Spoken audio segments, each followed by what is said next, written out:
morning, dear students, parents, teachers, governing council members, peer authorities, and well-wishers. It's with immense pleasure that we welcome you to the second term. It's a great joy for us to welcome back everyone to the school campus to buzz with noise, laughter, and fun. We equally promise that there will be greater learning for all our stakeholders during this term. We strongly believe that time is money. Time is our investment. And we want to make sure that though this term is going to be hectic with number of activities, celebrations, events, we will equally enjoy learning, and we ensure that all our students progress in their learning during the regular classes. Well, all of us understand that time is the same for everyone. All of us have, from pauper to the millionaire, everyone has only 24 hours. But how we utilize the time and how we invest our day into the time makes a difference. There always will be time stealers, time wasters, lot of distractions around us. However, I think it is crucial for us not to procrastinate anything, but be on time and in time. And if we cram all our assignments, tasks, exams, preparation, and all the things that to be submitted on time, if we procrastinate, we are going to face a challenge, because then everything becomes urgency, not an important task. And when we concentrate on a regular basis on all our important tasks, we don't end up with urgencies. And this applies to all our students as they prepare for the second term, where they face the half-yearly exams, or the students of grade 10 and 12 will be appearing for their pre-boards to prepare themselves for the board exams in February. So we have so much time to prepare ourselves, and yet I think we need to have a self-will and a positive attitude towards all that we do. This will enable all of us to progress further and to accomplish all that is targeted or all that is demanded from us.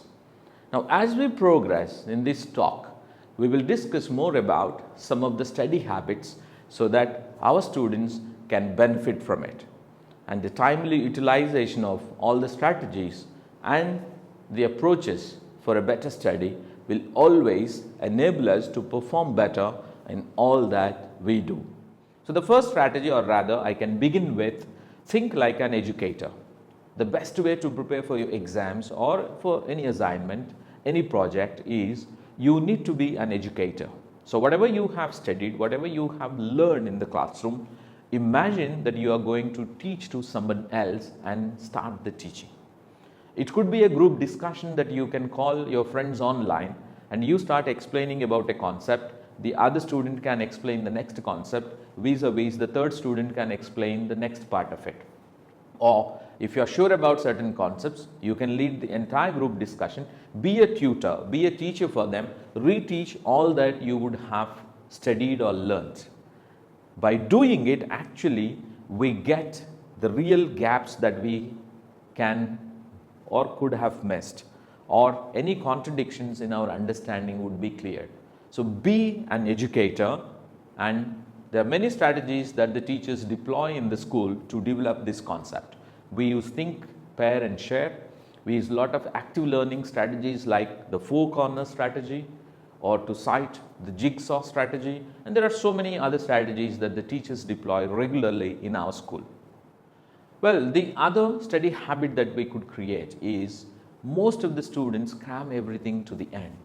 They burn the candle at the 11th hour just before the exam. But the research shows that cramming leads to rapid forgetting, and that doesn't stay longer for them for the next exam.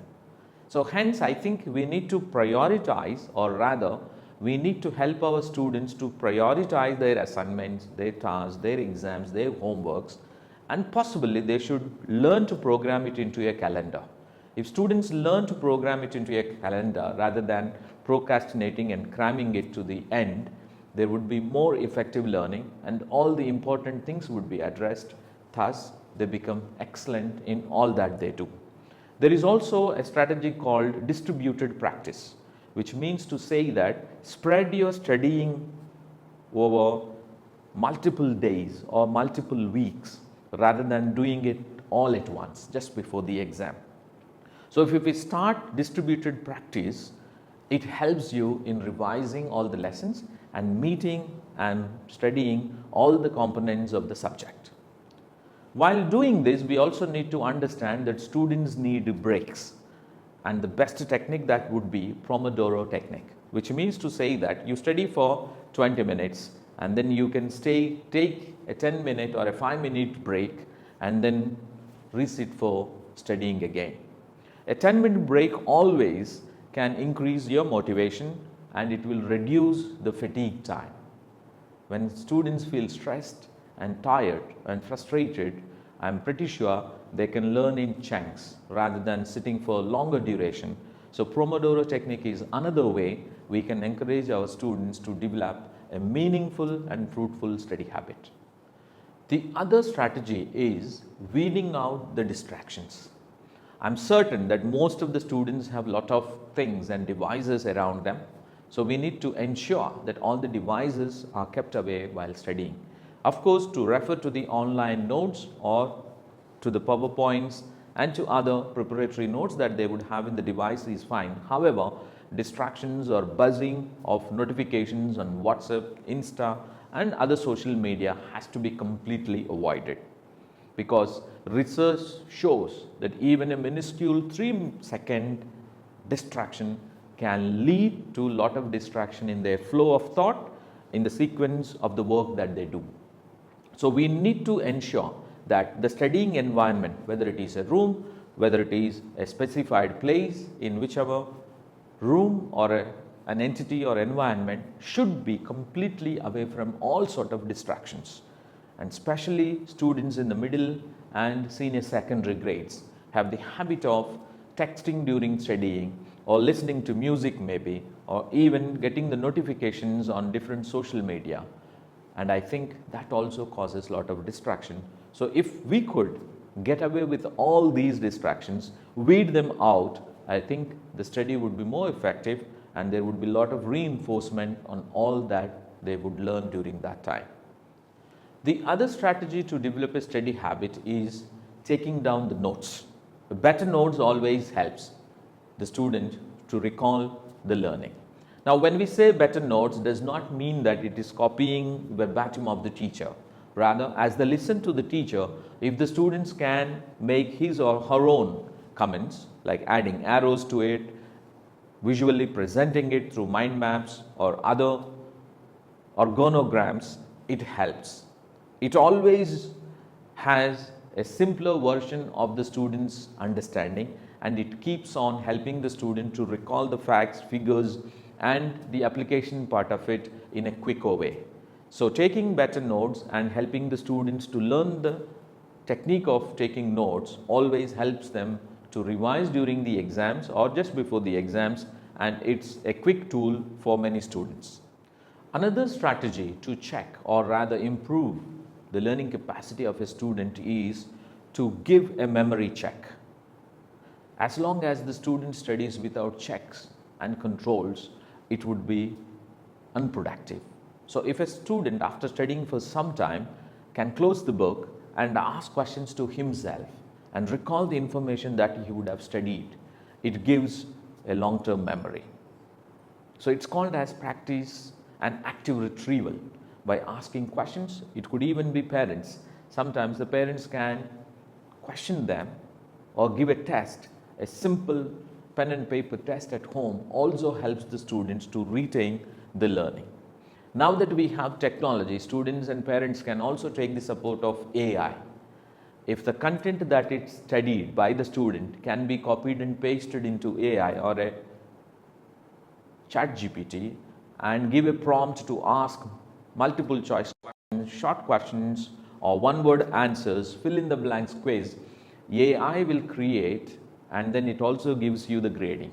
So as the child can attempt the AI graded test, the results are also out. So AI gives you immediate feedback if the answers are right or what could be the different options for the same question.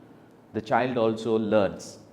So I think we have so many other resources that we can utilize across our houses, our school, and in the neighborhood that can enhance our study habits. And I'm pretty sure that these study habits will help our students in preparing for their upcoming exams or half-yearly or the pre-boards and the subsequent boards in the coming months. Well, at this juncture, it's my immense pleasure once again to thank all the parents, the management, the SPEAR officials, all our staff members for the wonderful first term that we celebrated together. We had a lot of laurels to celebrate, and this is the second term. And as we celebrate and integrate the year of community in everything that we do in our curriculum, in our activities, in our events, let's join together and build a school community which is more strong, more productive, and more enriching for all of us. So I take this as a great opportunity for all of us to unite together, work together in this year of community and enhance the skills of all our students, teachers, parents, management, well-wishers and everyone. And let me wish everyone best of success and all the best for the new term. And let me say once again, welcome back, my dear students. We look forward to meeting with you on the corridors and to enjoy the fun and laughter across the school. Thank you.